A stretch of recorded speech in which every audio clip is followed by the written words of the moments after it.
나오면 그래도 조금 더 줄여요. 조금씩만. 예. 네, 같이 인사하겠습니다. 서로 잘 오셨습니다. 인사합시다. 잘 오셨습니다. 잘 오셨습니다. 인사합시다. 네. 가만히 있지 말고 인사해요. 그냥 아껴먹지 마시고 좌우 앞뒤 다. 네. 뒤에 들어오세요. 뒤에 들어오세요. 하나, 둘, 셋. 누가 있나? 원래 이런 데로 하면 다 뒤를 돌아봐야 되거든요. 근데 얼굴이 마주치는 사람이 있어요. 자, 오늘은 우리가 함께 내 생애 최고의 도전이라는 제목의 말씀으로 은혜를 나누고자 합니다. 여러분 수학 잘하세요? 수학? 수학. 네, 전 참 다시 태어나면 수학을 열심히 공부하고 싶은 일입니다. 옛날에 제가 수학을 이렇게 공부할 때 있잖아요. 문제를 막 풀다 보면 되게 막 안 풀리잖아요. 되게 안 풀려가지고 막 화가 나요. 어떻게 푸는 거지? 막 그러고 있다가 답을 살짝 볼까? 이런 생각이 딱 듭니다. 그래서 보자. 이거 어떻게 하는 거 말도 안 되는 문제예요.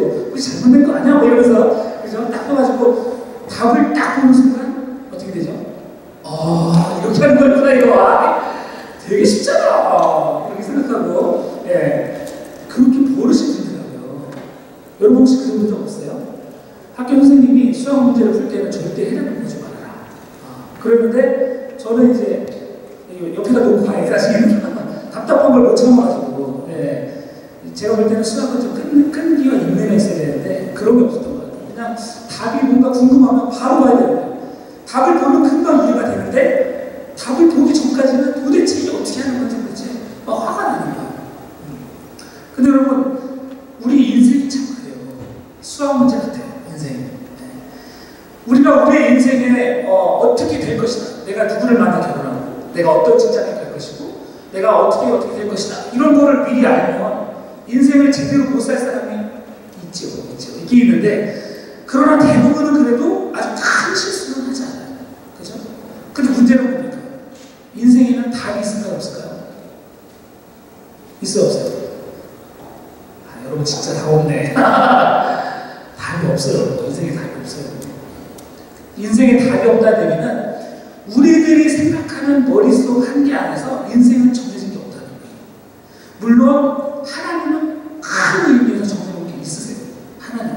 그러나 우리는 죽었다 깨어나는 그거를 알 수가 없어요. 알아서도 안 돼요. 왜 그럴까요? 우리가 만약 우리 인생의 모든 것을 미리 다 알아버렸다. 그러면 그 다음부터 어떻게 될까요? 재미가 없어져요. 여러분이 누구를 만나 결혼할지 미리 알면 좋을 것 같죠? 보름달이 뜨는 날 축하를 들고 여러분 맛있는지 모르겠네. 그 물을 딱 쳐다보면서 새벽에 어떻게 하면 그 사람 얼굴이 떠오른다는 등 어쨌든 그런 거 있는데 여러분 절대로 알면 재미없어요. 절대로 재미없어요. 인생은 그냥 드라마야. 드라마. 그것도 무슨 드라마?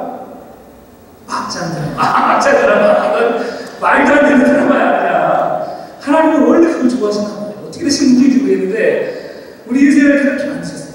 절대로 답을 알면 이게 재미없어서 인생을 살 수가 없어요. 지루해져요. 사람이 내가 뭔가 정말 똑바로 가고 있다 생각하면 좀 지루해져요. 또 새로운 걸 뭔가를 해야 돼요. 제가 이렇게 호들갑을 떠는 이유는요. 인생은 참 이렇게 답이 없는 것처럼 인생을 살다 보면 참 언유절한 정말 내가 계획하지 않은 일들이 매일매일 벌어지는 게 인생입니다. 믿습니까? 여러분들이 오늘 이 자리에 있을지 여러분들이 앞으로 며칠 후에 몇 달 후에 이 자리에 계속 있을지 아무도 몰라요.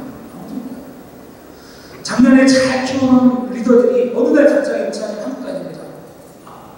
심지어는 커뮤니티까지 들어가지고 친구님 목사 선언했더니 했는데 갑자기 며칠 후에 아주 특이한 케이스도 있죠. 갑자기 결혼해요. 이런 사람도 있고. 전혀 예상을 못했어요.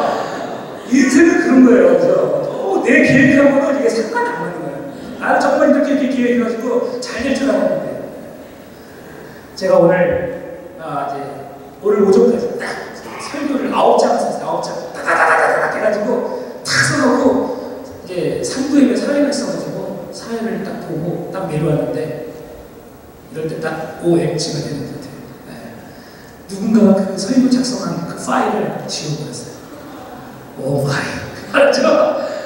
아, 내가 진짜 인생은 어느 줄 알아라는 이거를 오늘 설교를 하고 싶었는데 너무 이거 그냥 적용을 확신해버리네.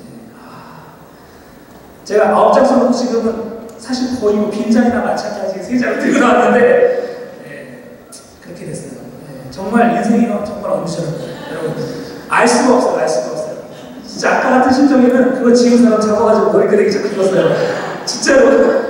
아까 저랑 같이 제 사무실 있던 사람 아마 제 군대에 있는 그 도끼를 봤을 겁니다.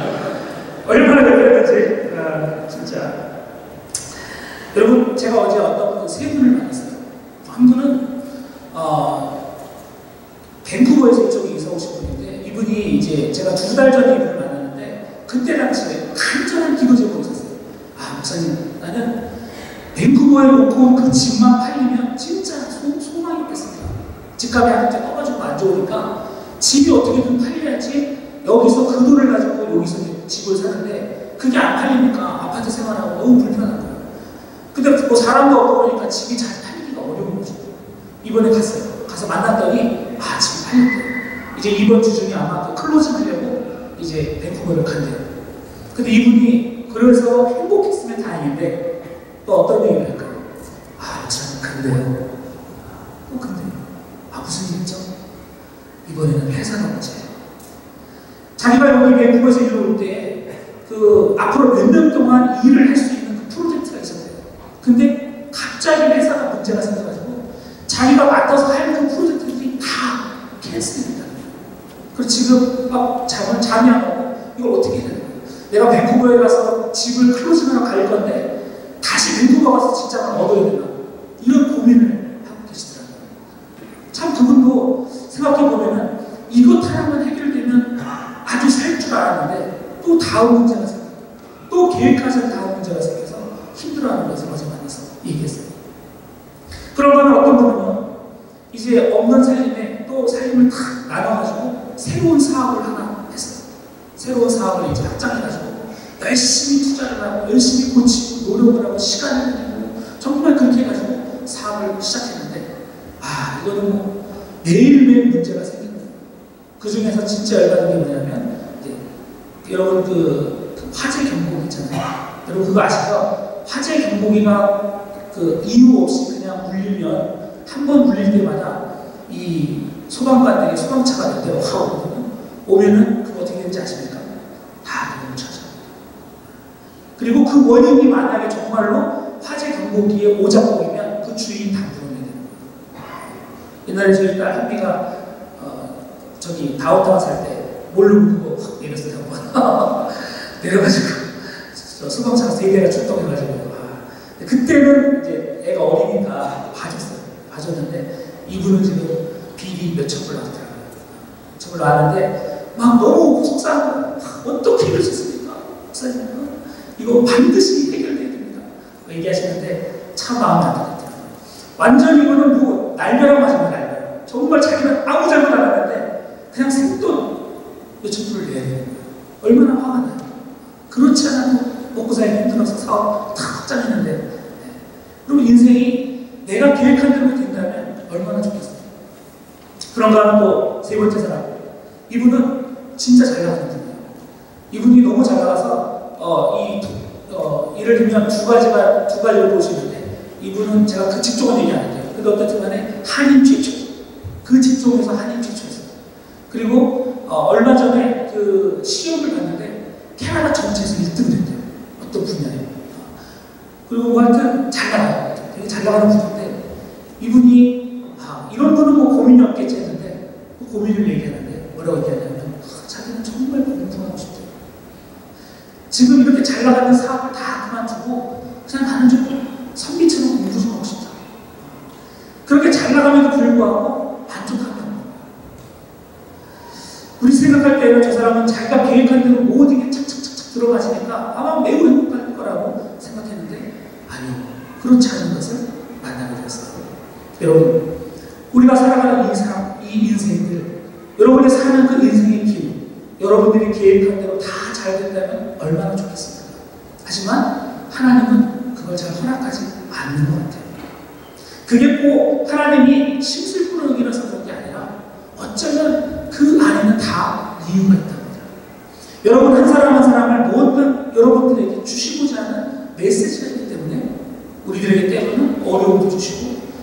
계획하지 않은 것들을 하나님이 허락하시는 것을 보게 됩니다. 누군가가 내 파일을 지워버린 것처럼 잡히기만 해봐. 내 다른 거 내지 않는데 다시 칠라니까 힘들어가지고 진짜. 근데 재밌는 건 뭐냐면요, 그렇게 내가 계획한 대로 되지 않는 그 인생을 살면서 그러면서 불구하고 우리들은요 남의 말을 참 잘 듣습니다. 뭐 정치가들, 연예인들, 과학자들 이런 사람들이 나와서 뭐 얘기하면요 아주 귀가 솔깃해서 잘 들어요. 예를 들면 여러분, 아주 옛날부터 다이어트 비법 보세요. 아, 무슨 다이어트가 좋대. 그러면 막 사람들이 우르르 거기에 쏠립니다.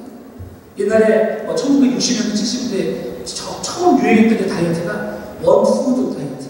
한 가지 음식을 집중적으로 공략하는 거예요. 아, 뭐만 먹으면 다이어트가 된대 하면서. 여러분도 한 번쯤 해보시지 않나요? 맛없는 고구마만 계속 먹는다든지. 안 해보셨어요? 다들 몸매가 좋으신가 본데. 옛날에 그랬어요. 그리고 나서 그게 막 사람들의 영향이 막 불균형이 일어나고 막 오히려 사람들이 더 힘드니까 그 다음 나온 다이어트 방법이 뭐냐면 소위 말하는 황제 다이어트. 아십니까? 아시죠? 네. 단백질을 충분히 먹는 아주 정말 고급스러운 다이어트죠. 소고기만 먹는 다이어트. 네. 황제 다이어트. 진짜 모르는 거예요? 아니면? 다 아는 거죠. 네. 그리고 나서 또 나온 다이어트가 뭐 이제 또 바나나 다이어트, 또 레몬 다이어트 하면서 유명인들이 또 나와가지고 자기 다이어트 또 방법을 막 소개하고 유행이 되고, 요즘에 여러분 제일 잘 나가는 게 간헐적 다이어트. 진짜 모르는 거 아닌가요? 여러분들 이거 살짝 해줄까요? 막 밥을 마음대로 먹다가 하루 이틀을 확 굶는 거예요. 또 마음대로 먹다가 하루 이틀을 확 굶고 이러면 진짜 다이어트가 된다는 거죠. 요즘 이게 최신 다이어트 방법입니다. 네. 근데 제가 말씀드리는 건 이거예요. 사람들이 이게 좋다, 저게 좋다 그렇게 얘기할 때마다 사람들은 정말 거기에 귀를 솔깃하고 다들 뭐 비슷하게 따라합니다. 한때 뭐 포도 다이어트가 좋다 해서 포도를 왕창 싸서 먹고, 저도 그랬던 적이 있는데 근데 이틀은 몰라. 지켜서 못해요.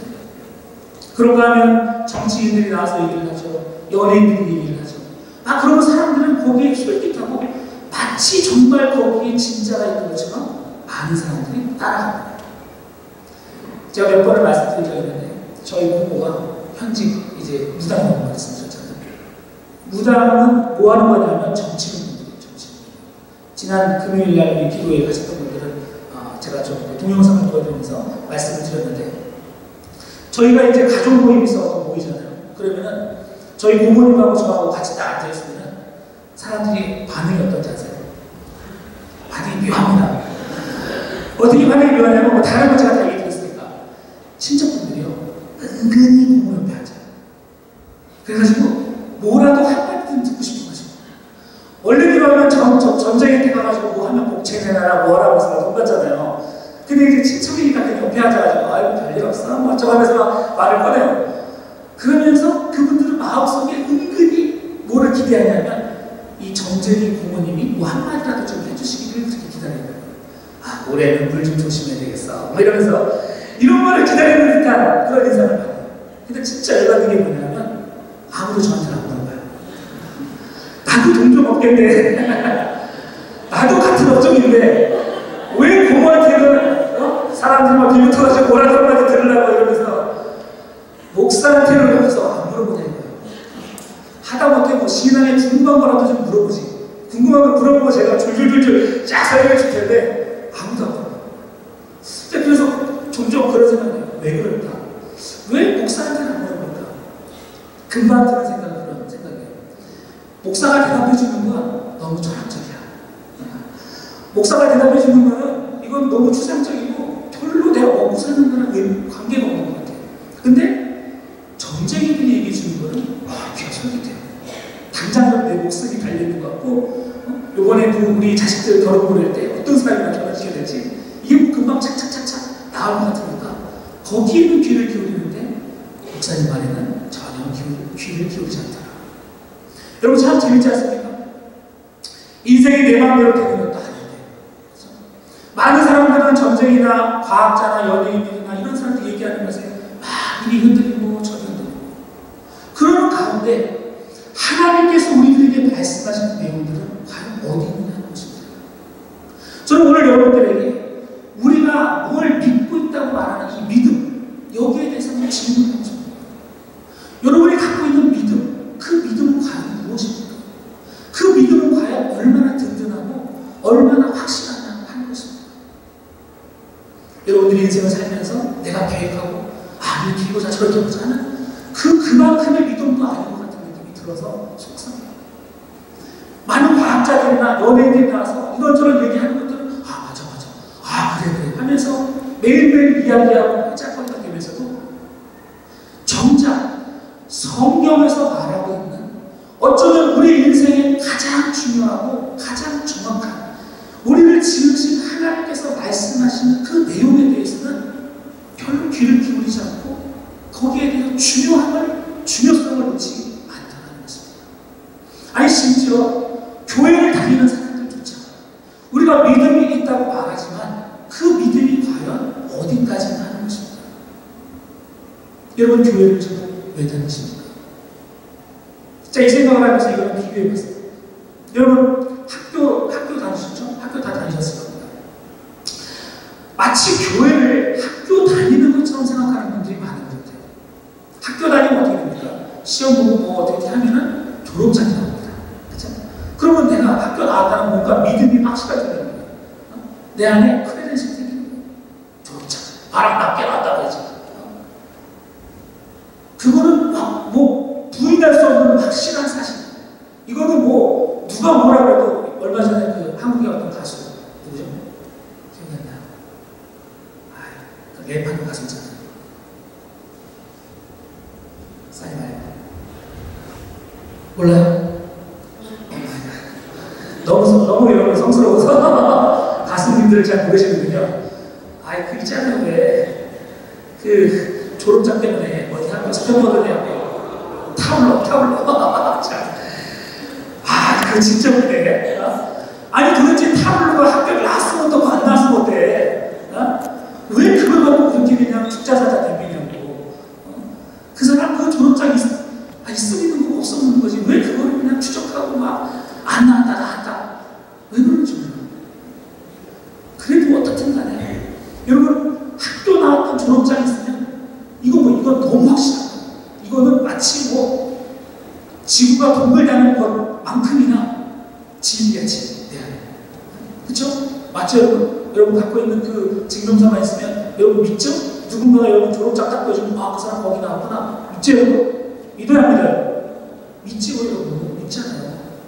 근데 하나님께서 말씀하시는 것은 여러분 그렇게까지 믿냐 이거예요.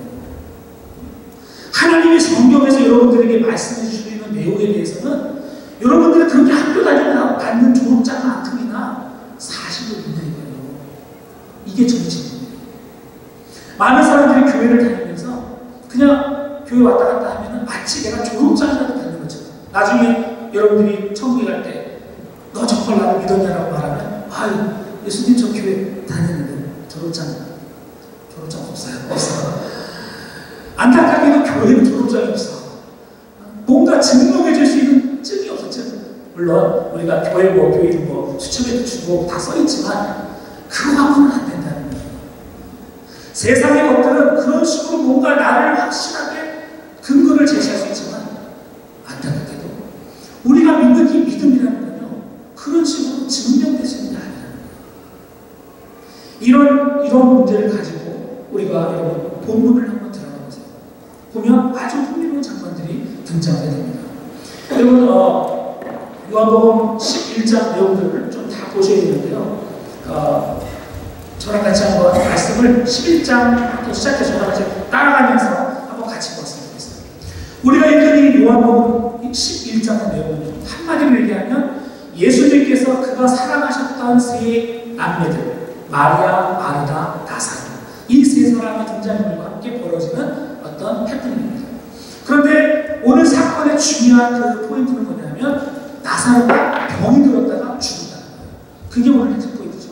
자, 그런데 오늘 보니까 여러분 3절 말씀에 보면은 이 마르다와 마리아가 예수님께 주여 보시옵소서 사랑하시는 자가 병들었습니다 라고 이미 이야기를 해주셨어요. 그랬더니 4절 보니까 하니까 예수님께서 들으시고 이르시되 이 병은 죽을 병이 아니다 라는 그런 말씀을 하십니다. 그리고 5절에 보면 예수님과 그들의 관계가 어떤지 얘기하고 있죠. 그런데 문제는 6절입니다.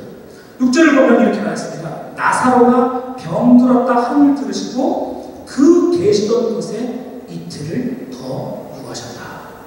무슨 말입니까?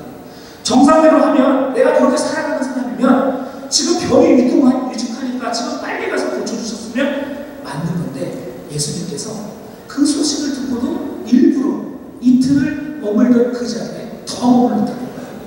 왜 그러셨을까? 뭐 예수님이 나사로가 혹시 억하심정도 생긴 건가? 자, 그리고 나서 여러분 11절에 보면 예수님께서 이렇게 말씀하십니다. 이제 시간이 지난 이후에 이 말씀을 하신 이후에 또 이르시되 우리 친구 나사로가 잠들었도다. 그러나 내가 깨우러 가노라. 예수님께서 나사로에게 이렇게 가려고 마음 준비를 하시면서 제자들에게 하시는 말씀이 나사로가 지금 잠들었어.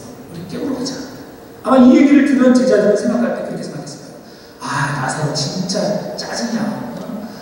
도대체 얼마나 깊은 잠을 자길래 우리 예수님까지 부르는 거야. 깨우러 가야 되는 거야. 어우, 진짜 마음 짜증이야.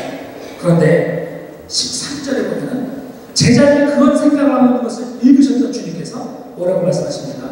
13절 예수는 그의 죽음을 가리켜서 말씀하신 것입니다. 그러면서 14절 예수님께서 분명하게 이렇게 말씀하십니다. 예수께서 밝히시되 나사로가 죽었느니라. 결국 예수님은 이 모든 상황들을 다 머릿속에 깨고 계셨어요. 나사로가 죽었다는 것을 이미 알고 계셨다는 거죠. 그러나 그분은 15절에 보면 내가 거기 있지 않은 것을 너희를 위해 기뻐하노니 이는 너희를 믿게 하려 함이라. 무엇을 믿게 하려 하는지는 잘 나왔지 않지만 어떻든 간에 예수님께서는 일부러 거기를 금방 가지 않으셨고 또한 나사로가 죽었다는 사실도 알았고 이 일로 인해서 제자들이 어떤 것을 믿게 될 것이라는 것을 이야기하셨습니다. 그리고 드디어 이제 예수님께서 나사로가 사는 곳으로 가게 됩니다. 그곳은 베단이라는 곳이었습니다. 그곳에 갔더니 이제 여러분 21절을 보십시오. 자, 여기 같이 한번 읽어볼게요. 21절 시작. 마르다가 예수께 여짜오되 주께서 여기 계셨더라면 내 오라버니가 죽지 아니하였겠나이다. 자, 예수님께서 베단에 딱 들어서니까 예수님이 오신다는 소식을 듣고 마르다와 마리아 두 사람이 남매겠죠. 자매입니다. 자매인데 한 사람은 되게 좀 이렇게 아웃고잉하고 한 사람은 되게 아주 좀 소심한 성격을 갖고 있어요. 근데 마르다가 아주 되게 쾌활한 성격이었던 것 같아요. 그 여자가 먼저 막 뛰어가지고 예수님한테 탁 엎드려서 말씀을 드리는데 뭐라고 말씀하시냐면 주님, 만약 주님께서 이 자리에 있었다면 내 오빠가 죽지 않았을 것입니다 하면서 막 울면서 이 얘기를 합니다. 그런데 이제 그 얘기를 듣고 23절에 보면 예수님께서 뭐라고 말씀하십니까? 자, 같이 한번 읽어볼게요. 시작. 예수께서 이르시되 내 오라버니가 다시 살아나리라. 자, 여러분 잠깐만요. 여러분 이거 이상하지 않아요? 여러분 이런 말 하면 지금 이런 말 하면 여러분 거의 이단입니다. 그래서 거의 사입입니다. 혹시 어디 다니면서 이런 얘기 지금 들으면 사입입니다. 여러분 명심하세요.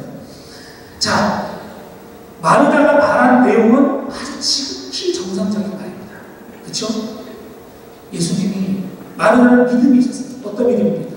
예수님이 함께 계셨더라면 내 오빠 분명히 병 낫게 도와주셨을 겁니다. 안타깝습니다. 이제 끝났습니다.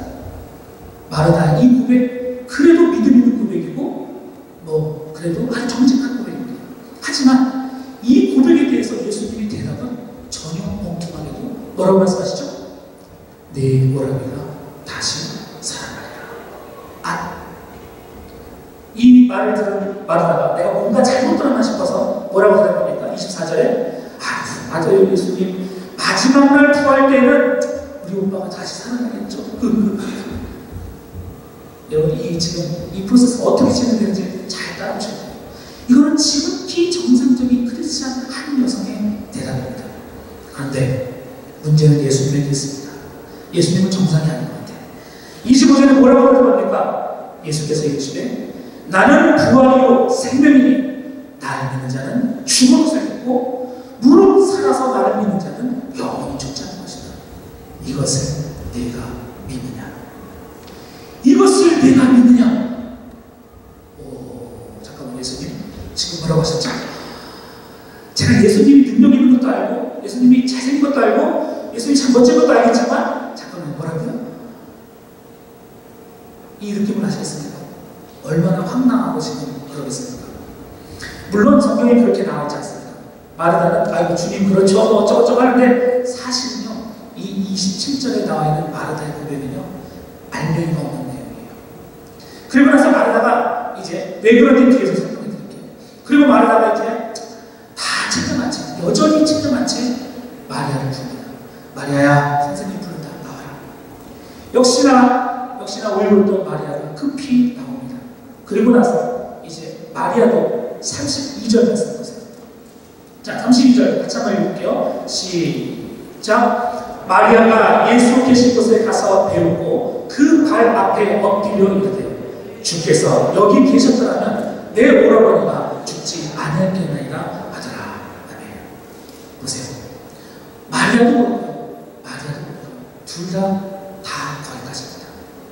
좋은 믿음의 사람들이에요. 아주 예수님과 사랑하면서 좋은 관계를 가졌던 사람들이에요. 하지만 문제는 뭡니까? 그들의 믿음의 한계는 확실합니다.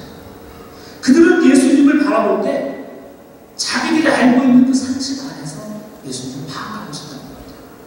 여러분, 그리고 나서 이제 예수님께서 35절을 보면요, 예수께서 눈물을 흘리시더라라는 표현입니다.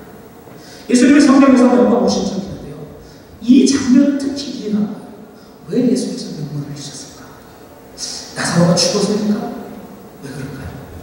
나사로가 죽었기 때문에 만약 예수님이 우셨다면 예수님은 처음부터 그 병들었다는 소식을 들었을 때 오셨어야만 했어요. 그렇죠? 하지만 그건 아닌 것 같아요. 예수님은 처음부터 모든 것을 알고 있었거든요. 그러면 도대체 왜 예수님이 여기서 우셨을까요?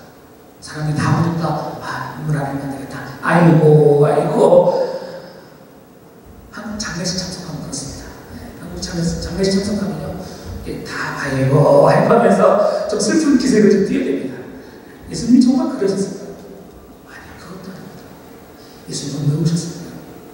제가 짐작하는데 예수님은 자기와 그렇게 오랫동안 알고 있던 마르다, 특히 여러분 아까 위에서 보면 마르다가 주는 그리스도시고 하나님의 아들입니다 어쩌고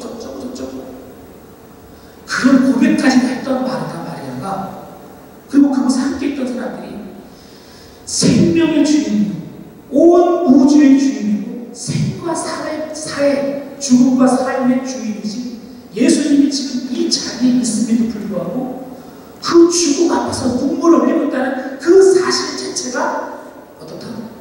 열받는다는 거예요. 무슨 일인지 아시겠습니까? 한번 여러분 입장을 바꿔보세요. 내 손에 열쇠가 있어요. 이 열쇠 주머니에 넣고 내가 열어만 주면은 모든 문제가 해결되는데 수많은 사람들이 막 울면서 막 하고 있다고 생각해보세요. 아니 도대체 얘들이 날 뭘로 보는 거야? 내가 열쇠를 갖고 있다고, 내가 열기만 하면 아무 문제가 없는데 왜 나한테 좀 물어보지? 나한테 좀 해달라고 요청하지? 왜 자기들끼리 선을 긋고 이건 안 될 거야 생각하고 이렇게 울고 있냐? 예수님의 이 눈물의 그 이유는 이런 안타까움입니다. 그리고 나서 다음 내용은 제가 설명드리지 않겠습니다. 다만 오늘 우리가 읽은 본문 말씀 요한복음 11장 40절 말씀 같이 한번 읽어볼까요? 40절 시작. 예수께서 이르시되 내 말이 내가 믿으면 하나님의 영광을 보리라 하지 않으라. 여러분 왜 예수님이 이렇게까지 말씀하세요? 이거는 사실 조금 약간 짜증이 섞인 두고 읽어야 됩니다. 왜 그러냐면 아까 마르다가 저는 그리스도시 어쩌고저쩌고 했던 그 마르다가 예수님이 이제 오케이 좋아 그만두고 저기 있는 저 무덤의 돌을 옮겨 놓아라 명령을 하셨어요. 그랬더니 제일 먼저 말았던 사람이 누구예요? 39절 누굽니까? 마르다였어요. 뭐 주는 어쩌고저쩌고 했던 그 마르다가 제일 먼저 뭐라고 말합니까? 주님 죽은 지가 사흘이 되어서 벌써 냄새가 납니다. 주님 지금 이미 나사로는 죽어서 아무 소용이 없다니까요.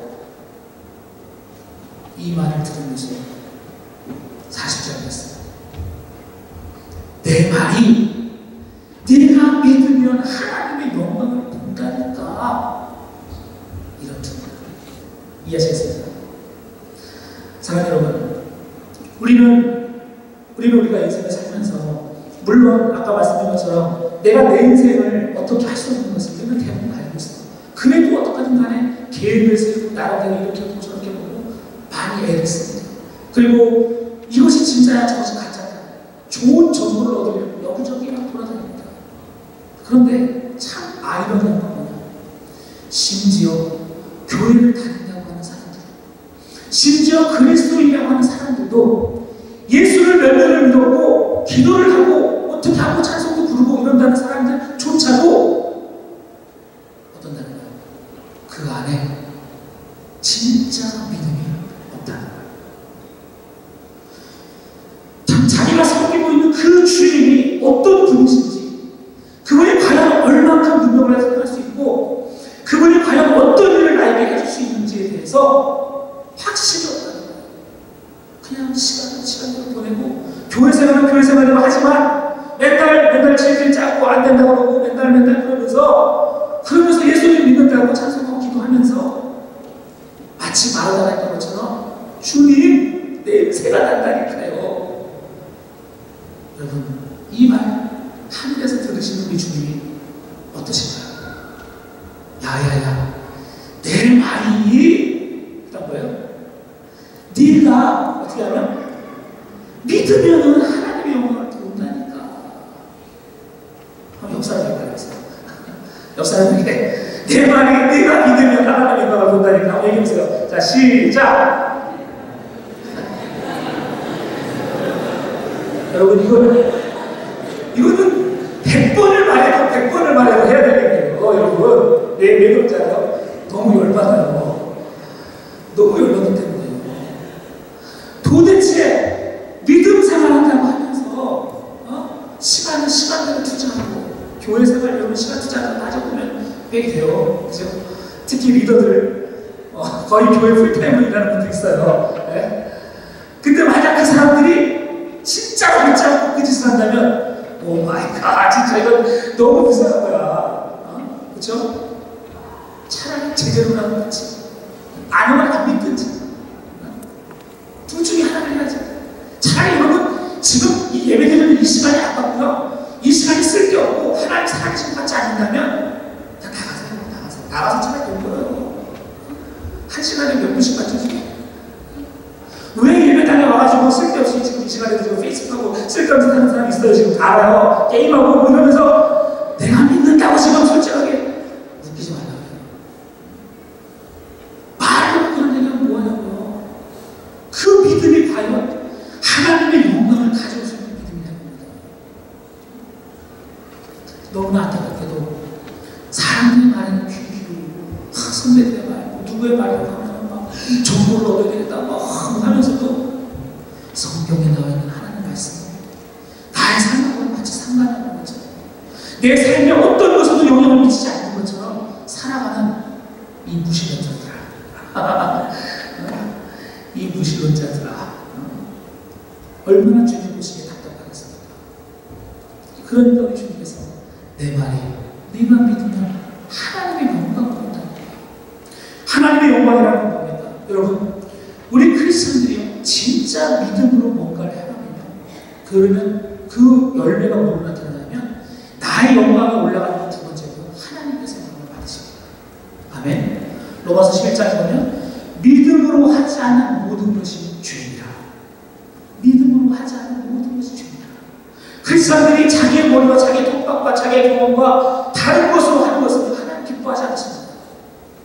믿음이 없으면 하나님 기쁘시지 않습니다. 하나님께 나가는 자는 반드시 그거 계신 것과 그가 자기를 찾는 자들에게 상 주시는 자이심을 믿어야 할지.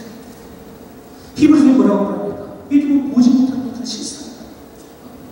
그 말은 무슨 말입니까? 진짜 실상, 리얼리티가 뭐냐? 진짜 리얼리티가 뭐냐? 그건 보이지 않지만 내가 믿는 거라는 거죠. 꼭 뭘 만져야 되겠습니다. 지금 막 설교한다고 하니까 제가 아까 까먹은 게 하나 있거든요. 역시 원고를 없으니까 머릿속으로 생각하는 게 중요한 게 있었는데 까먹었습니다. 어쨌든 여러분, 그러면 여러분의 삶 속에서 어떻게 이 믿음을 정말 내가 믿고 있는지 알 수 있느냐, 이걸 어떻게 확인하겠는가? 저는 구약 성경에 엘리야를 생각합니다. 여러분 엘리야 잘 아시죠? 엘리야는 어떤 사람입니까? 갈멜산에서, 지금도 이스라엘 지도를 보면 갈멜산에 가 있습니다. 그 갈멜산에서 어느 날 엘리야는 바알 선지자 450명, 아세라 선지자 400명, 통합 850명의 그 거지 같은 인간들하고 전쟁을 합니다. 그러나 엘리야는 혼자서 됩니다. 혼자서. 그리고 그 주변에는 백성들이 이리로 갈까 저리로 갈까 지금 결정하지 못하고 수많은 백성들이 그걸 지키고 있었습니다. 그리고 아합을 죽이려고 작정했던, 아합이 아니라 엘리야를 죽이려고, 내가 무슨 말을 하고 있다. 내가 틀려도 그냥 가만히 있어. 참, 내가 틀리면 여러분 좀 목사님 이래야지. 엘리야를 죽이려고 하는 아합이 그걸 지키고. 그런데 여러분, 그날 엘리야 선지자가 오늘 우리가 어떻게 싸울 것인가를 딜을 합니다. 그런데 어떻게 딜을 하느냐? 그 바알과 아세라 신을 섬기는 그들에게 무슨 조건을 내놓냐면, 누구든지 제단에 불을 먼저 내리게 하는 그 신이 진짜 신이다. 만약 그 불을 내리지 못하게 하는 신을 믿는 선지자가 있다면 그들은 죽여버리자. 이렇게 결정됩니다. 그리고 이제 먼저 바알 신을 섬기는 사람들이 막 별짓을 다 하면서 불을 내리려고 노력을 합니다. 그들은 여러분 바알 신은 전공이 불을 내리는 겁니다. 원래 전공이. 그러니까 자기는 너무너무 좋은 거예요. 이거 너무 전공인데. 그러나 별짓을 해도 불을 내리지 않았습니다. 근데 그 다음에 죽어요. 엘리야가 들어갑니다. 엘리야는 참 멋있는 사람이에요. 송아지를 가둔다고 딱 제단을 만들었거든요. 근데 거기다 돌을 12돌을 다 쥐어놓고 제단을 샀습니다. 이스라엘의 잃어버린, 믿음을 잃어버린 이스라엘의 그 12지파를 상징하는 그 돌을 다시 씁니다.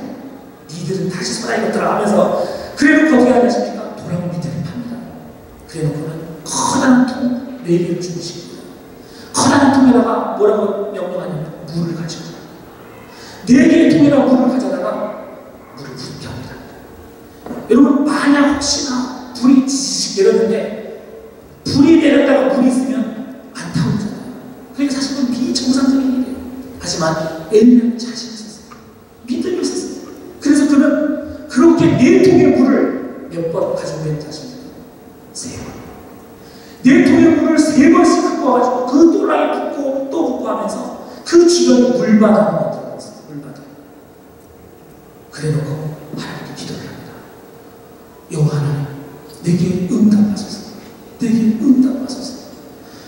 주님의 응답하심으로 인해서 하나님이 이들에게 하나님이신 것을 보여주십시오. 이 기도가 끝나자마자 하늘에서 불이 떨어집니다. 그리고 성경에 보면 뭐라고 말하냐면, 흙들이 다 태웠다. 흙을 태웠다. 불이 흙을 태우고요. 또 불이 도랑에 있는, 그 도랑에 있는 물을 핥았다. 무슨 말입니까? 완전히 주화해지겠다는 거예요. 건조지겠다. 그래서 결국 그 제단의 제물들이 불타오르게 된다는 것입니다. 할렐루야! 여러분, 믿음이라는 게 무엇입니까? 그것은 여러분들이 이 알 수 없는 이 인생의 길을 갈 때 마치 내가 눈을 똑바로 뜨고 마치 해당을 내 앞에서 보고 있는 것처럼 그것을 갖고 걸어가는 것이 믿음입니다. 여러분들 주를 위해서 헌신하고 주를 위해서 목숨을 기꺼이 내어놓는 사람들, 왜 그렇습니까? 미쳐서 그럽니까? 또라이라고 그렇습니까? 뭐 정신이 있어서 뭐하고 여유가 있어서 그렇습니까? 아니요. 주를 위해서 열심히 사는 사람이나 그렇지 않은 사람이나 바쁘기는 매한가지입니다. 다 바쁘고 먹고 살려면 다 힘듭니다. 그러나 주를 위해서 헌신하는 사람들에게는 뭐가 있습니까? 해답이 있습니다. 믿음의 해답이 그 눈앞에 너무 명확하게 보이니까 이것을 헌신하지 않을 수가 없다는 것입니다. 아멘. 하지만 주를 위해서 자신의 삶을 드리지 못하는 사람들, 자신의 믿음을 드리지 못하는 사람들은 왜 그렇습니까? 교회를 다녀도 찬송을 불러도 기도를 해도 보이는 게 없는 거예요. 확실하지 못하니까 사인을 하는 겁니다. 어디에? 선교 신청서에. 뭐 이래가면서. 알겠죠? 여러분들의 믿음이 어떤 것인지 나는 봅니다. 그러나 주님은 아는 것입니다. 여러분의 믿음은요, 여러분의 머릿속에서 있는 믿음이 아닙니다. 여러분의 믿음은 반드시 시험되어져야 합니다. 아멘? 그것도 익스트림하게는 엘리야처럼 수많은 사람들이 아니다 그러면 죽는다, 그렇게 하면 너 끝장난다, 넌 그러면 성공 못한다 한다 할지라도 이것이 사실이라면 수백 명의 사람들이 이쪽 방향이야 라고 말한다 할지라도 여러분 그 앞에 믿음의 눈이 저쪽이라고 얘기한다면 여러분은 그 길을 향해서 전속력으로 달릴 수 있는 사람이어야 한다는 것입니다. 아멘? 마지막 때가 가까울수록 너무나 많은 곳에서 사람들은 이 얘기 저에게 이 소리 저 소리를 듣습니다. 그리고 마음을 깨면서 성경이 말하는 사실조차 믿지 못하고 다 왜곡해서 믿고 있는 것이 바로 오늘의 시대입니다.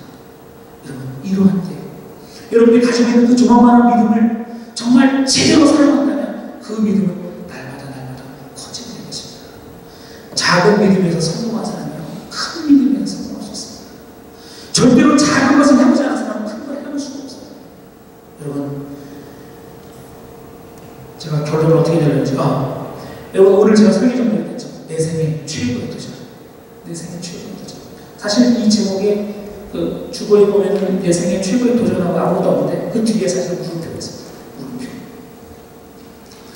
물음표. 여러분 인생의 진짜 도전은 무엇입니까? 제가 이걸 찾아보려고 영상들을 한번 찾아봤는데요. 도전하고 유튜브에 쳐보니까 주로 나오는 게 무한도전. 자식들 쓸데없는 30 이상 되신 어르신들이 노는 그 재미는 여러분 무한도전은 도전이 아닙니다. 그건 우리를 웃기려고 하는 거고요. 그리고 이제 그 다음으로 나오는 게 뭐냐면 그 산 오르는 사람 있잖아요. 산악인들의 얘기들 이런 게 막 나오더라고요. 물론 대단한 분들인데요. 산 뭐하러 타나? 소금은 뭐하러 타나? 산 뭐하러 타는 거? 여러분 진짜 우리가 우리의 일생을 들여서 정말 해야 될 도전이 있습니다. 그것은 바로 믿음의 도전입니다. 아멘. 믿음의 도전이요 쉽지 않습니다. 다 알고 깨는 게 아니거든요. 희미한데 내가 믿는 거예요. 베드로사도는 뭐라고 말하냐면 너희가 예수를 보지 못하고 사랑한다. 너희가 예수를 보지 못하고 사랑한다. 주님께서 우리에게 그분을 따라가려고 하는 그 마음을 주십니다. 가슴에 그 따뜻한 마음을 주십니다. 여러분 보이지 않고 들리지 않아도 그분이 내게 주시는 그 음성을 따라서 걷기 시작하면 어느덧 내가 정말 다른 사람들은 다들 안 된다 하는 그 엄청난 도전하는 그 자리에 가게 될 것입니다. 여러분 자신의 인생에 너무 빠지지 말고 이제 여러분의 눈을 하나님의 영광이라는 입장에서 보면서 여러분 믿음의 도전을 다하는 여러분 모두 되시길 간절히 축원합니다. 우리 같이 한번 기도하겠습니다. 노래는 시선을 준비해 주시면 될 것 같아요. 같이 여러분 하나님께 여러분이 지금까지 가지고 있다고 생각하는 그 믿음에 대해서 함께 기도해 봤으면 좋겠습니다. 주님, 나의 믿음은 진짜입니까? 주님을 안다고 하면서 혹시나 나의 믿음은 마리아와 마르다처럼 한계가 있고 절망이 있고 주님 이미 죽은 지 나흘이 되어서 냄새가 납니다. 그런 사람 아니었죠. 나는 정말 주님 앞에서 나의 믿음은 정말 산을 옮길 만큼 죽은 자가 다시 살아날 만큼 정말 내 생의 최고의 도전에